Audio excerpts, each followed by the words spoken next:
कैसे हो आप? क्या नाम है आपका? इस बार मुझे ये बताओ कितना अच्छा होता है 3 साल की टीम में बैटिंग करते थे बोलिए।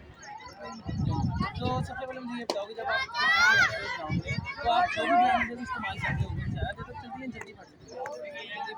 ओसाका ने अपनी टीम के फ्लॉप टीम का नाम है ओसाका अब ये जो स्पेशल टीम है और इसमें होता है कि कम लागत में ज़्यादा ओवर ज़्यादा प्रैक्टिस